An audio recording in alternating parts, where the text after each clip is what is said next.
So we're going to start with some applications of charged particles that are moving inside the electric field and magnetic field. Okay. This charge is inside an electric field and a magnetic field. Well, according to the info that we just gathered before and even before the midterm regarding electric field, two forces will be applied on this charge. The first one is the electric force, which equals to QE, and the second force is the magnetic field, which is given by cross product, so it's QV cross B. The assumption is the Q is in motion inside electric field and magnetic field. So now we have two forces exerted on this charge.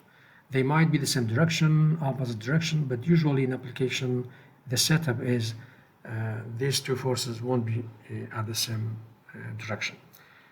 So the whole point is, in many applications, especially in research, we need to have charged particles with different characteristics, with different properties. Okay, so one of them, for example, is a velocity selector. So velocity selector is a device, and before actually velocity selector, so this just go back to this point. These two forces, if you add them in a vector way, this is the way you add, but it's remember, this is not just normal adding, because this is a vector, right? These are all vectors, which means if the two forces are at different direction, you have to deal with it in a directional way. Okay, so one example in this application is something we call it velocity selector. So velocity selector is a device, simply has input and output. The output of this device is many charges with the same speed, with the same velocity. Think about like a sieve that produce, you put input. Let's say you have many seeds, you put it inside the sieve, and the sieve just simply filter it out, give you the same seeds with the same, let's say, diameter or radius or sizes. Okay, so in this case, this is the device that we have. This is the device. So we have input and output. The input is here, so this is the input side, and this is the output. So the point is why we need this. Well, in many applications, many research, you need to have particles, let's say many particles, many charged particles with the same speed, and use them, for example, in bombarding nuclei of some particles in nuclear physics. So in order to minimize the parameters that are variable, you need to make sure that those particles, those charged particles in use, they have the same speed. It's like a sieve system. Okay, so what you have here, you have a source. So the input is in the bottom side and the output is somewhere here. So here we have a source. This source provides charge with different speed. So there are many, let's think about this as a positive charge. So let's say this source produces many positive charge. Okay, and of course we know no source produces positive charge or negative charge with the same speed. They all have different speeds. So one of them slower, some of them faster, some of them just in medium range. So those particles, those charged particles, they move through a slit. So this is the opening of a slit. They move somewhere here. When they reach this point here, they have different speeds. As I said, slow, medium range, maybe faster. And then these particles, they find themselves in a region. So this is the region that has two fields applied on it. One field is electric field, which goes to the left to right. So this is the electric field. And the way we produce the electric field is simply two plates.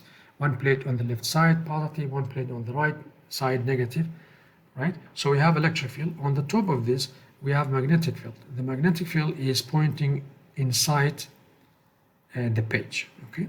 So now you need to use a right-hand rule to figure out the direction of the magnetic field, and simply use the normal, force, electric force, to know the direction of the force. So, for example, if I am this charge and I'm located here and I'm positive charge, okay, and I'm moving forward, velocity, okay, and I'm positive, so this plate will try to pull me to its direction, and that plate will push me away. So in principle, actually, I should go this direction. like a projectile motion if there is no magnetic field, right? So let me just erase this and write it in maybe a little bit nicer way. So this is the particle move inside. This side is negative, this side is positive. So if there is no if there is no magnetic field, I should actually go like a projectile motion, just hit this plate, right? Just like that. Because there is a force affecting on me to the right side equal to force of electricity, which is this equation, right? But now let's think about magnetic field. Well, let's repeat this. This is velocity. We know that equation, F is equal to QV cross B. So I'm going to put my fingers on the velocity upward, and I am trying to rotate my hand toward the screen, toward the PowerPoint screen. Why? Because the magnetic field is inside. So I'm moving my fingers toward inside, and my thumb simply direct to the left-hand side. Okay, so there would be another force affecting on me as a charge. So two forces, right? Now, some of those, depending on the speed of the particles that entering the device, some of them actually hit the plate in the next negative one, and means some of them moves this way and some of them moves that way, depending on if they are faster or they are slower in the range. But some of them maybe actually go straight forward, and we could write an equation for this case. So let's write this. So we have two forces. I don't have to write again because we already talked about it here. This is one force. This is one force. So one of them to the right, one of them to the left. What happens if these two forces equal for some charge that entering this device? Where if they are equal, right and left, right? So we say their magnitude will be equal. In that case, QE will be equal to QVB. In this case, sine 90, because the particle going inside in 90 degrees. So it's sine pi over 2. I don't want to write this.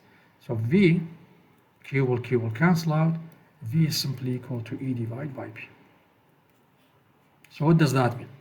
Well, it means the following thing. It means those particles that they do not deflect and they go straight on that dashed line in the middle of the device, here at the output, they all have the same speed, and the value of their speed simply is equal to the value of the electric field divided by the magnetic field. So let's just make a number, just to understand. So let's say this device, I'm operating this device in lab, and intentionally I made E equal to something, let's say 1 million, just to understand. And magnetic field is equal to 1. So right away I know all the particles that exiting this device is equal to 1 million meter per second. Okay, that's the meaning of it. So now the question is there any device that use those kind of charge? The answer is yes. We're going to talk about the second application, which is mass spectroscopy. Okay. So in the mass spectroscopy, the device, first of all, mass spectroscopy is a device. Simply separate ions according to their mass to charge. So what does that mean? So let's say you have a bunch of ions. Okay.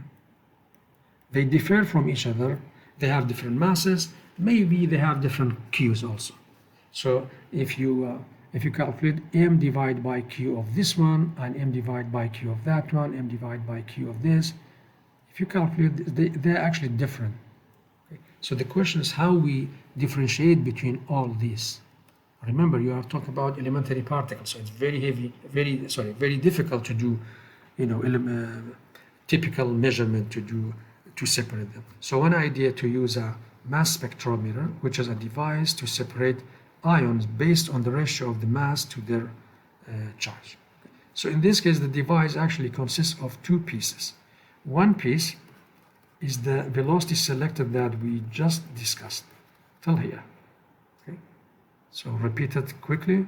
The velocity selector, you have a source. This source has ions that have all these guys together in it.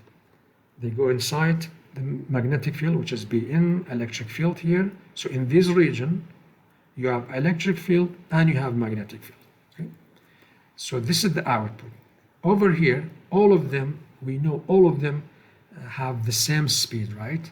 But they do not have the same mu, they do not have the same q. Okay, region number 2, which is this region, only has magnetic field. Also going inside B naught, maybe this B naught for sure, this B naught is different than this B. This is B in, this is B naught in. They might be different values. Okay, so in the first part we discussed the following.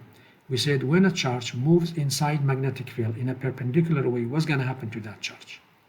Well, the charge is going to circulate, right?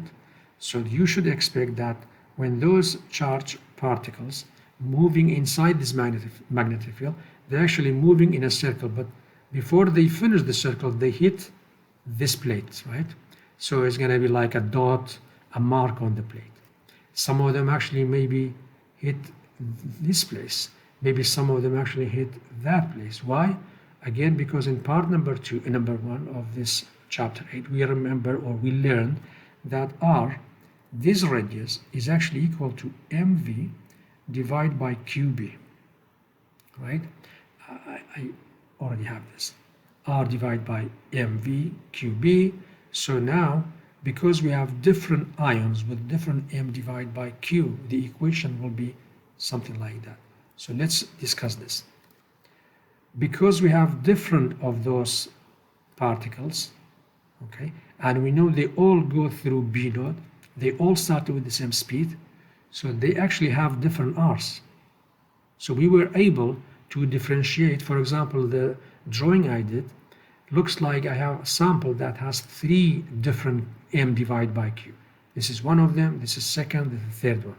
So if I did this experiment and I saw 3 dots on the plate, I know that my sample has 3 different ions. Okay, 3 different ions because of the equation we just described. That equation, okay, B naught for all of them is the same because they all go through B naught. They all have the same V because V means the velocity of the particle right before they go in the region number 2. So we were able just to separate those ions. Now, in practice, what happened is usually people use this device for separating isotopes. I'm sure you have taken chemistry course. Isotope is simply, this is the definition of isotope. Okay.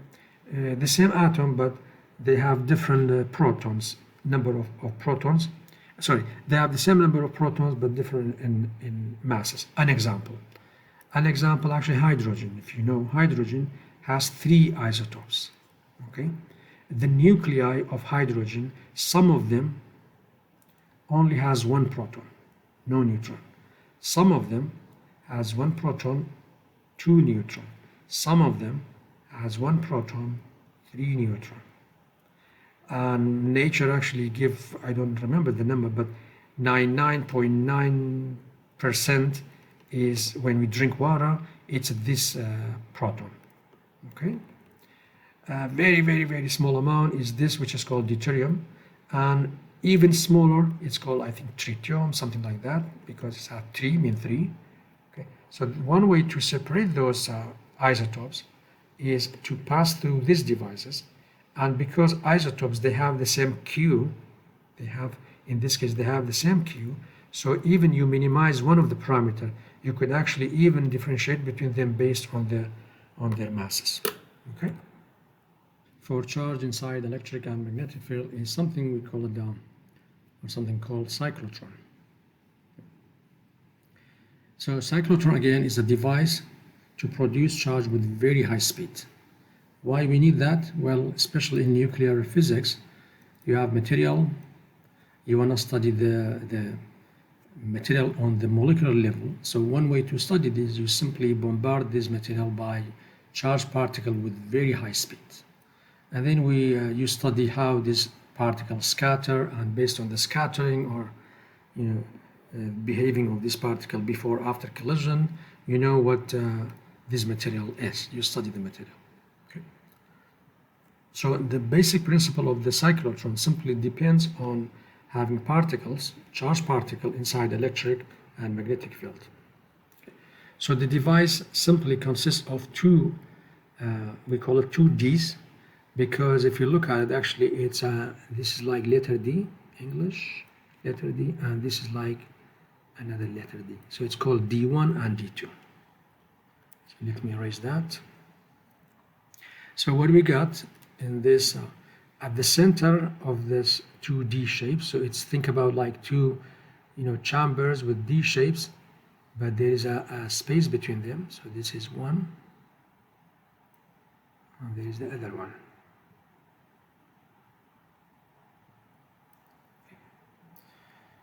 So in the middle of this, you have a source. The source generates positive charge. So this positive charge is somewhere here. Okay. When the positive charge is coming out from this source, we apply electric field. Okay. So when you apply electric field, the charge will move. It will move, let's say in this case, it moved to inside D2. Right inside D2, there is a magnetic field. So because there is a magnetic field and charge moves inside it, the charge want to actually going around a circle, right? So let me make it bigger. Let me make the figure bigger so I could explain things. Oh, I could do that, okay.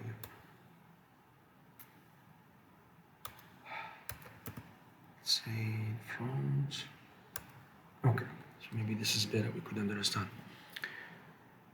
Then, okay, so we have a positive charge coming out from a source, and because of the electric field, because of that equation, Q is equal to F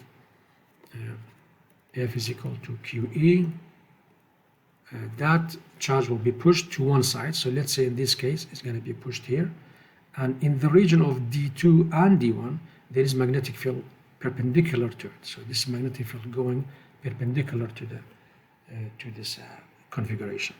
So because of the magnetic field, the particle would like to go through a circle, semicircular path. So R is equal to mv divided by q. But remember, this particle is positive. At the very beginning, this side was negative. Sorry, this side was positive, this side was negative. That's why the charged particle at the beginning wanted to go toward D2, right? So now the particle is positive. I'm reaching here. That particle doesn't want to go back to the D1 because it's positive. In that case, what we do, or the device, we reverse the polarity of the voltage. So we make this one negative. Okay, so we erase this. Let's erase it. So we make this side negative and that side positive. So the charged particle will be pushed according to that equation, will be pushed or pulled to this region. Here, there's a magnetic field, right? But remember, the particle got a little bit pushed, so the velocity gets stronger, larger, so the path will be larger. Why is that? Because the particle, we give them a little bit push, one push from one side. So every time the particle is about to get to the edge of D1 or D2, we reverse the polarity of the potential difference. We make negative, positive, positive, negative, negative, positive. So we do that a million times in a second. Okay, so that particle, every time goes here, every time looks like somebody is pushing it. Somebody is giving it kinetic energy, right? Somebody is giving this kinetic energy.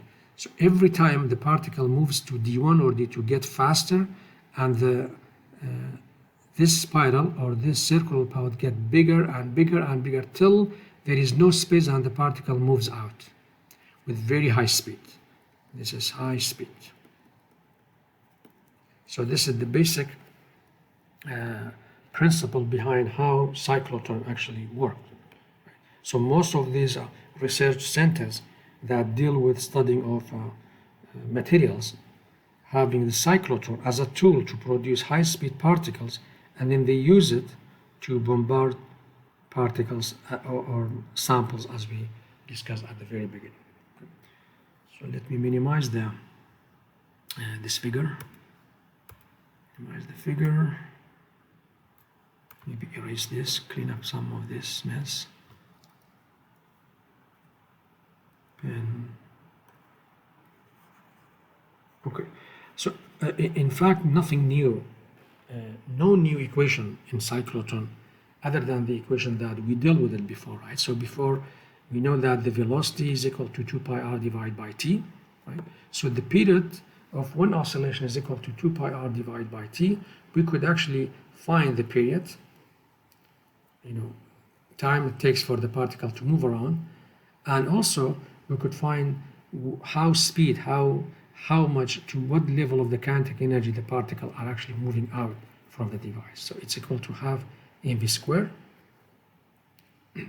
and we know the velocity again from the first part of the chapter 8. Velocity is equal to rqb divided by m. You square it, you plug it back here. So in principle, if you have all these numbers, you could actually calculate the kinetic energy of the particle to be very high. Now, usually, if the particle's moving with energy smaller than this number, okay, we could use classical physics because it's still not very fast. But if the particle's kinetic energy is kind of equal and larger than 20 mega electron volt, remember what's 1 electron volt? So 1 electron volt is equal to 1.6 10 to the power minus 19 joules. When we say mega, means 1 million of those.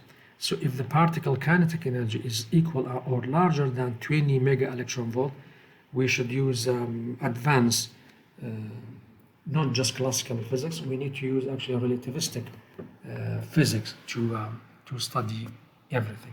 But anyway, in this course, we are not concerned about the relativistic effect.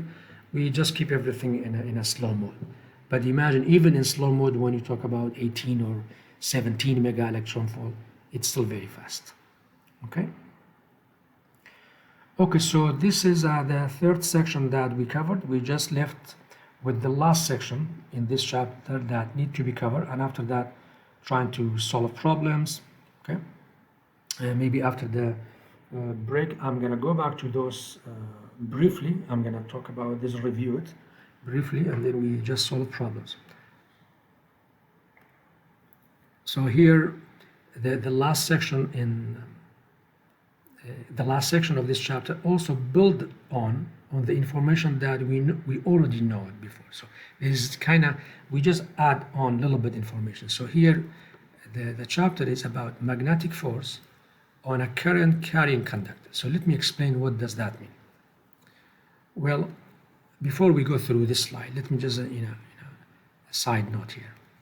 We remembered, or we learned that if you have a Q, the Q with a velocity v moving inside magnetic field, a force will be exerted on that Q according to that equation. F is equal to Q v cross P. That's called, right? But now let's imagine you have a wire and there is a current in the wire. From chapters before the midterm, we know that current, what's current? Is flowing of charge, right? Current is simply flowing of charge. So you have million of positive charge. Moving forward, well, each one of those guys, each one of those charges should be experience a force according to that equation, which means in overall, the wire should be experience a force because the wire, when current passing through it, okay, each individuals of the flow of charge will be experienced a force. So in a total, the wire should be experienced by a force in case the current is not equal to 0. That's why the title of it's magnetic force on a current carrying conductor. So the initial point is, we know if you have one charge moving with a velocity v inside magnetic field, force will be affected on it, right? Force will be affected on it. But now if you consider a wire, so here a wire shown, piece of the wire shown, it's located inside magnetic field, which is actually going into the page, so it means into the page. So this is B. Okay. So one particle inside this wire that's moving, let's say to the right, positive particle, has a velocity v. If you use your right hand rule, so if you put your hand on the direction of v and try to rotate it toward the page, toward the PowerPoint, the force will be upward. The force will be upward, right? But you have many of those guys. There's another one here, there is another one, there is another one, there is another one. There are many of those. So you have many of those forces going that direction. Actually, believe it or not, the wire will bend. This wire will bend. If it will actually bend like this, because there are a lot of forces. If you add all those forces together, the wire will bend. So the idea is how we could find these forces into one equation, all these forces into one equation. Very simple. You already know wire made of conductors, and conductors has a number of carriers per unit volume. We talked about this before. So what does NAL means? Well, N is the number of carriers, number of charge per unit volume. If you multiply by volume, means you multiply by AL, because A is, this is A, L, this is A, so it's like a cylinder. Excuse me. So AL is a volume, and N is the number of particles per unit volume. So if you multiply both of them, these are just numbers, right? Numbers. So all these numbers, each one will be experienced by this. So we multiply this by that factor. So let me erase this messy part. So now, oops, I think it's just stuck. Really, the PowerPoint just restarted by itself. That's fine. Okay, something happened. PowerPoint just restarted. So this is for one charge, the force, but you have too many of them. You have this number, you just multiply it. Okay? And if you remember the equation for the current, if you remember that equation, the NEVA or NQVA, we did that in one of the chapters before midterm. Okay, so now in this equation we have N, we have Q, we have V, we have A. So it's a current. So we got a new equation. Okay, I want you to look at this equation and that equation and do not confuse between them. This equation is the magnetic force on a single charge moving with a velocity v inside magnetic field. This equation is the magnetic force acting on a wire that with a length L that has carry a current I, and it's inside magnetic field. So the question is, here we have two vectors, V and B. What about here? Well, we have L and B. So the first question, what is the direction of L? Well, direction of L, okay, is the same direction of the current. Look at this. So I is the current, L is the vector that points to the direction of the current. So everything we knew it before from right-hand rule. So let me remind you of right-hand rule. This time you go back to the math, right? So you have C equal to A cross B. So how you use your right-hand rule to find C? You say, okay, I'm going to use my, I'm going to align my four fingers on vector A, trying to move toward B. My thumb going to give me the direction of C. Okay. AB in these equations were V and B. AB in the third equation, in the second equation are L and B. Okay. So let's erase this. So now this is our second equation, but let's not be happy because life is not always easy, right? This is for, usually this is applicable if the wire is straight, it's not bending inside the magnetic field. But in most cases you have a wire, it's bending inside magnetic field. Which means if you take pieces of the wire, okay, if you take pieces of the length of the wire with magnetic field, they might have different direction. So for example, if I take that piece, let's call it DS, and I take this piece, and I take that piece, I take that piece, and all this is our magnetic field. Each one of those pieces has different angle with magnetic field, which means I have to actually do integration. So for each piece, I am using that equation for each piece. So it's I, the piece name is ds, it's a cross product, it's B. So that's the small force that's exerted on that small piece. So in order to do integration, in order to find the total force, you have to do integration. So that's actually the general form of that equation. Okay? It's important to know that, let me erase and then explain. It's very important to know that ds is a small piece of the wire, has the same direction as the current. So current goes, from down, up, so ds just followed. Okay? So this is important to know because there is a vector here. And that angle we need to figure out depends on the question. So as a summary of this chapter, okay, we have the following. We have this equation, which is important to be used only for single charge. We have that equation. You could use it if the wire is straight, no bending. You know exactly all the angle between the wire and the magnetic field. Better to use the general form. So you divide the wire into many pieces, you do integration. Now, the integration is from the beginning to the end of the wire. Okay? From beginning to the end.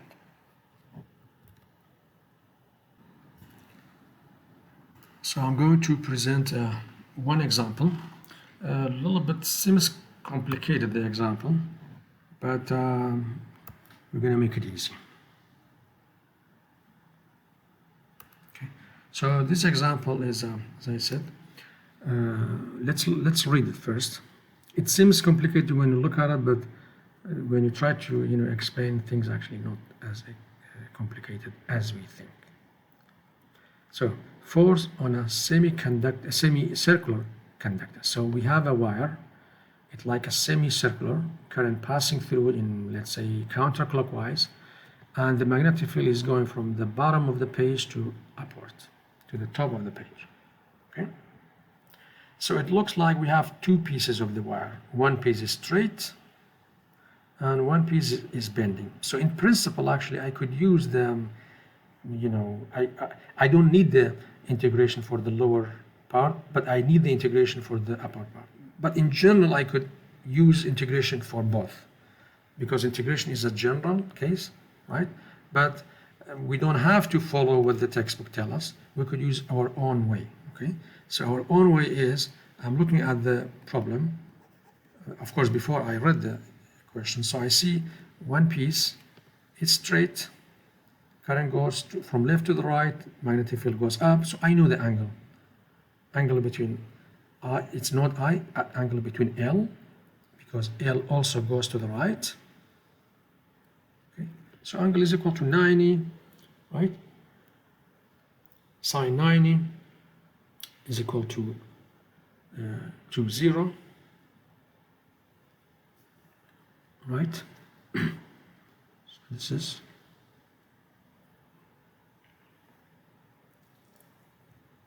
okay. So let's first let's read the question and then proceed.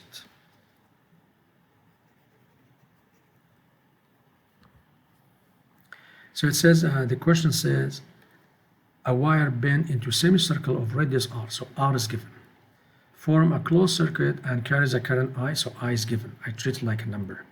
The wire lies in the xy plane, so okay, so it means this is x, this is y, so z is out of the page and minus z is into the page. A uniform magnetic field is directed along the positive y-axis as in figure. Find the magnitude and direction of the magnetic force acting on the straight portion and the wire on the curved portion. So it's like two requirements, okay? So as I mentioned before, for the straight part, I can get away with solving the problem without integral, but because integral is the general case, why not? I'm going to use integral. So first, let's say this is I'm going to make it many pieces. This is ds or ds's, so this is ds. So the equation is says the amount of force affecting on the straight part is equal to I ds cross b. Integration from the left side to the right side, called A and B. But left side, if this is the origin, this is 0, 0, so left side is actually minus r. Right side is r. Okay? Minus r to r. Second thing, how we could find this cross product? What's the cross product from math? Simply is equal to, so what is A cross B? Is equal to A, B, sine the angle between them, but because these are vector, here you have to say something. Either I, j, k, minus I, minus j, minus k, and so on. But we already know in this part, L or ds goes this way, B goes that way, I mean upward. If you use right hand rule, so ds cross b, actually thumb will go outside. If thumb goes outside, I mean we already know the direction is on the z-axis, so we need to keep in mind it's k. So here, this k comes from the direction. Okay. So is equal to b integration of ds, I could say dx because it's on the x-axis, so it's dx and k. Well, b is a constant, I could kick it out, current is constant, okay. Integration of dx simply is equal to x, but remember we have from r minus r, so is equal to r minus minus r, so is equal to 2r. So as a result is equal to 2irb with the direction out of the page. So this is done. This is done for the straight part. Let's now deal with the curve part, which is, it's a little bit difficult, but we have experience before midterm dealing with a semicircle path, dealing with circle path. We know much of those. Okay. So in this case, we're gonna partition, we're gonna divide the thing or the wire into many pieces. So let's show one of them. This is one of them, ds. So we need to know the angle between ds and magnetic field. Okay. So if this is theta, we know that's theta 2. Let me explain this. So let's take 2 cross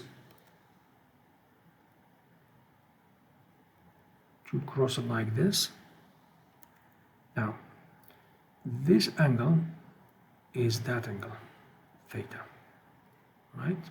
So for example, if this is 30, 30, 60, 30, 60, 30, 60, 30, 60. If this is theta, you skip one, this is theta. You skip one, this is theta. You skip one, this is theta. So I want you to look at this. This is the angle that, let me a little bit erase that so you could do comparison. Okay, you could do comparison. Oh, really? This is second time I just